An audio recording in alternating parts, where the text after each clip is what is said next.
ప్రస్తుతం కొందరు హీరోలు దర్శక నిర్మాతల పరిస్థితి ఎలా ఉందంటే సంగీత దర్శకుడిగా అనిరుద్ ఉంటేనే సినిమా చేస్తామనే స్థాయిలో ఉన్నాడు ఈ యంగ్ సెన్సేషన్. తనదైన మ్యూజిక్ తో సినిమాను ఓ రేంజ్ కు తీసుకెళ్తున్నాడు అనిరుద్. ముఖ్యంగా బీజిఎం విషయంలో థియేటర్ నుంచి బయటకొచ్చా కూడా అనిరుద్ నే గుర్తుకు వచ్చేలా ఉంది.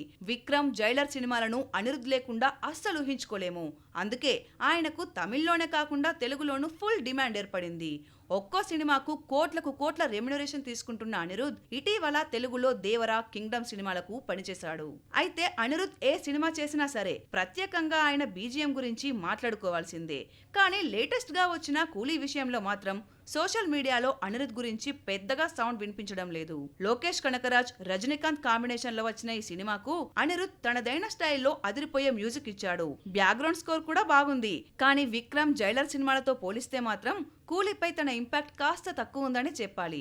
రిలీజ్ కి ముందు మోనికా సాంగ్ తో సెన్సేషన్ క్రియేట్ చేసిన అనిరుద్ ఎందుకో బ్యాక్గ్రౌండ్ స్కోర్ విషయంలో పెద్దగా సౌండ్ చేయలేకపోయాడు. అసలు సూపర్ స్టార్ కు ఆయన ఇచ్చే ఎలివేషన్ పీక్స్ లో ఉంటుంది.